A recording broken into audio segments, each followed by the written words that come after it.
Hi வாங்க எல்லாருக்கும் மதிய வணக்கம். வில்லேஜ் வீட்டில் இருக்கேன். வேலை அதிகமாக இருக்குது, அதனால் சரி அங்கேருந்து தக்காளி முள்ளங்கெல்லாம் எடுத்துகிட்டு வந்திருந்தேன். முள்ளங்கி சாதம் செய்யலான்னு சொல்லிட்டு செஞ்சேன் பாருங்க. சரி வீடியோ போட டைம் இல்லை, இருந்தாலும் சரி முள்ளங்கி சாதம் நம்ம அவசரத்துக்கு செய்கிறோம் அப்படின்னு சொல்லிட்டு விட்டுட்டேன். கொஞ்சம் போட்டு சாப்பிட்டேன் பாருங்க, செம்ம டேஸ்ட்டுங்க. டேஸ்ட்டே வேறு மாதிரி இருக்குது. நான் சிம்பிளாக ஒரு முள்ளங்கி போட்டு செய்யலான்னு செஞ்சேன். செம்ம டேஸ்ட்டாக இருக்குது. நீங்களும் இது மாதிரி கொஞ்சம் செஞ்சு சாப்பிட்டு பார்த்துட்டு எனக்கு ஒரு கமெண்ட் பண்ணுங்கள். எப்படி செய்கிறதுனா, கடலை எண்ணெய் நான் ஊற்றிட்டேன். ஒரு 4 ஸ்பூன் எண்ணெய் நல்லா ஊற்றிட்டு, பூண்டு ஒரு 5 பல், இஞ்சி ஒரு பில்லை சின்னதாக ஒரு 5 ரூபாய்க்கு வாங்கி பாதி இஞ்சி, 2 டம்ளர் அரிசி வச்சேன். காஃபி டம்ளரோட பெரிய டம்ளரில் 2 டம்ளர் அரிசி. அப்புறம் பூண்டு ஒரு 10 பல், இஞ்சி ஒரு 5 ரூபாய் இஞ்சில் பாதி. சின்ன வெங்காயம் சின்ன வெங்காயத்தை அப்படியே முழுசும் உரித்து போட்டுக்கணும். போட்டு நல்லா அந்த எண்ணெயில் கடுகு போட்டு நல்லா வதக்கிட்டு, கருவேப்பிலை கொத்தமல்லி எதுவும் போடல. ஏன்னா நான் 2 டேஸ் தான், 2 நாள் தான் இருக்க போகிறேன், அதனால் எதுவும் வாங்கலை. சாதம் செய்கிறதுக்கு தேவையானது 5 ஸ்பூனு கடலை எண்ணெய், நீங்கள் சமைக்கிற எண்ணெய், கடுகு ஒரு 1/2 ஸ்பூனு, இஞ்சி 5 ரூபாய் இஞ்சியில் பாதி, 10 பல் பூண்டு உரிச்சிக்கிட்டேன். எல்லாம் நல்லா நைஸாக தட்டிக்கிட்டேன்.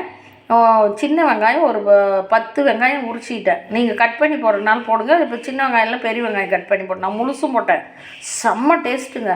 முள்ளங்கி நல்லா தோலெல்லாம் சீவிட்டு ரவுண்டாக கட் பண்ணி பாருங்க, நான் இந்த மாதிரி பீஸ் பண்ணிட்டேன். இது மாதிரி பீஸ் பண்ணிட்டேன். செம்ம டேஸ்ட்டாக இருக்குங்க.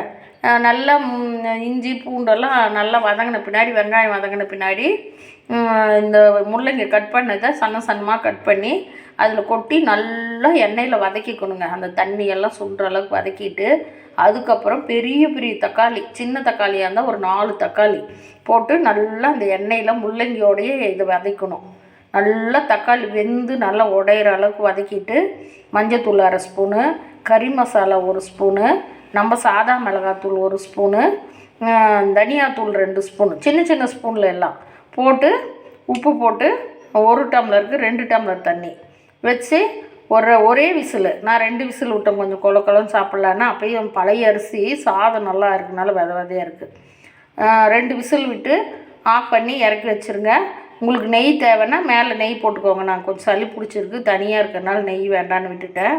நெய் போடுங்க. இன்னும் செம்மையாக இருக்குங்க. நான் சாதாரணமாக செஞ்சேன், இல்லைன்னா உண்மையாலுமே வீடியோ எடுத்திருப்பேன். சரி ஒரு முள்ளங்கி இருக்குது, அதை போய் யார் சாம்பார் வச்சு நைட்டு திடீர்னு கிளம்புனா அவங்களுக்கு இவங்களுக்கு கூப்பிட்டு கொடுத்துட்ருக்கணும். அது ஒருத்தர் வேணும்பாங்க, வேணாம்பாங்க. எல்லாம் நைட்டில் டிஃபன் தான் சாப்பிட்றாங்க, வில்லேஜாக இருந்தாலும் களி டிஃபனு. அதனால் எதுக்கு ரிஸ்க்குன்ட்டு இப்படி செஞ்சிடலான்ட்டு செஞ்சேங்க. உண்மையாலுமே சொல்ல முடியாது டேஸ்ட்டு. வீடியோவுக்காக இல்லை. இந்த சேனல் பார்க்குறவங்க லைக் பண்ணுங்கள், கமெண்ட் பண்ணுங்கள், புதுசாக பார்க்குறவங்க ஒரு சப்ஸ்கிரைப் பண்ணுங்கள். பாருங்கள், நைட்டுக்கும் செஞ்சுருக்கேன். அதனால் ஹாட் பாக்ஸில் சூடாக எடுத்து வச்சிடலாம். ரொம்ப பிடிச்சிருக்கு எனக்கு இந்த சாதம். நீங்களும் அது மாதிரி, நான் ஏற்கனவே ரொம்ப டேஸ்ட்டாக சாப்பிட்ருவேன். அதனால தான் சரி நைட்டுக்கு சூடாக சாப்பிட்லாம், ஹாட் பாக்ஸில் எடுத்து வச்சிடலான்னு இப்போ எடுத்துகிட்ருக்கேன். நீங்களும் இதே மாதிரி செஞ்சு சாப்பிட்டு பாருங்கள். இந்த சாதம் இதே மாதிரி செஞ்சு சாப்பிட்டு பாருங்கள். முள்ளங்கி நல்லா எண்ணெயில் வதக்கிடணும். சூப்பராக வில்லேஜ் வீட்டில் ஒரு சாப்பாடு ரெடி. வாங்க சாப்பிட்லாம்.